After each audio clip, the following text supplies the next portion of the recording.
At some point, you stop chasing intensity and start craving stability, not because you've lost your passion, but because you've finally understood the difference between connection and chaos. What once felt exciting now feels exhausting, and what once kept you guessing now leaves you questioning why you ever accepted it in the first place. Because the truth is, the right relationship will feel balanced. For a long time, you might have associated love with extremes, with highs that felt incredible and lows that felt unbearable, with moments of deep connection followed by confusion, distance, or inconsistency, and somewhere along the way, that became normal. You adapted to unpredictability, to overthinking, to wondering where you stood, and whether things would last.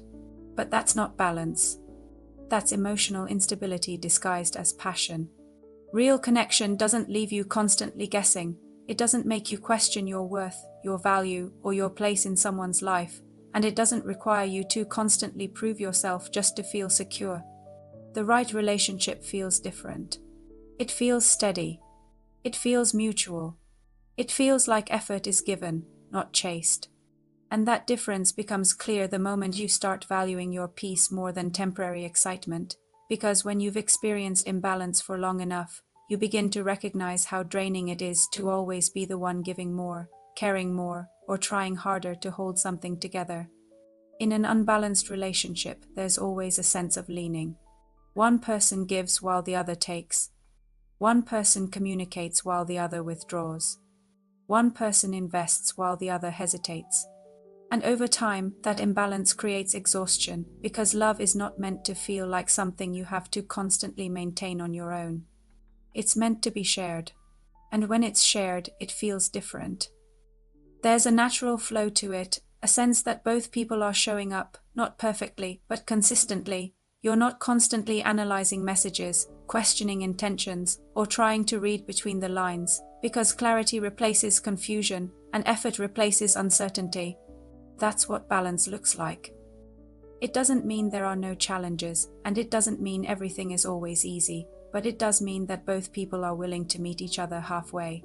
It means communication is open, respect is mutual, and effort is not one-sided. And perhaps most importantly, it means you feel safe. Not just physically, but emotionally.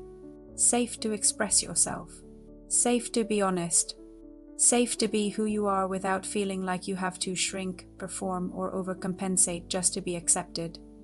That kind of safety is something you don't fully understand until you've experienced the opposite, until you've been in situations where you felt uncertain, where your feelings weren't fully acknowledged, or where you had to question whether you were asking for too much.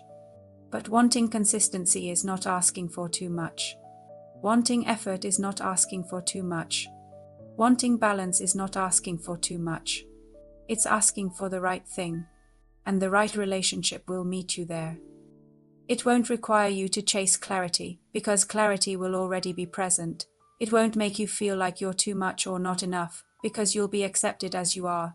And it won't leave you feeling emotionally drained, because the energy you give will be matched, not taken for granted. This is where many people struggle, because when you've been used to imbalance, balance can feel unfamiliar at first. It can even feel strange, because you're no longer operating from anxiety or uncertainty. There's no constant need to overthink, no emotional roller coaster to keep you engaged, and no pressure to prove your worth. And that calmness can feel almost unfamiliar. But unfamiliar doesn't mean wrong. It means different. It means healthy. It means you're no longer settling for less than what you deserve. Because the right relationship doesn't confuse you, it reassures you, it doesn't drain you, it supports you, and it doesn't make you feel like you're constantly working to keep it alive, because it grows naturally through mutual effort and understanding. And when you experience that, something shifts within you. You stop tolerating inconsistency. You stop making excuses for lack of effort, and you stop accepting anything that feels one-sided. Not because you've become closed off, but because you've become aware. Aware of your value, aware of your needs, and aware of what real connection actually looks like. So if you've been reflecting on your past experiences, if you've been recognizing patterns of imbalance, or if you've been questioning what a healthy relationship should feel like, take this as a reminder that it's not supposed to feel complicated all the time. It's not supposed to feel like a constant struggle. And it's definitely not supposed to feel like you're the only one trying. The right relationship will feel balanced. And that balance will show up in the little things, in the consistency, in the effort, in the way you're treated when it's easy and when it's not. It will show up in the way communication flows, in the way respect is maintained, and in the way both people choose each other, not just once, but continuously. So don't settle for confusion when clarity exists. Don't settle for inconsistency when stability is possible. And don't settle for imbalance when you're capable of experiencing something mutual, something steady, and something real. Because you deserve a connection that feels right, not just one that feels intense. And if this resonated with you, take a moment to reflect on what balance means to you and what you're willing to accept moving forward, because that awareness shapes the relationships you allow into your life. Make sure you like this video, subscribe to the channel, and stay connected for more content like this, because understanding what you deserve is the first step towards actually experiencing it.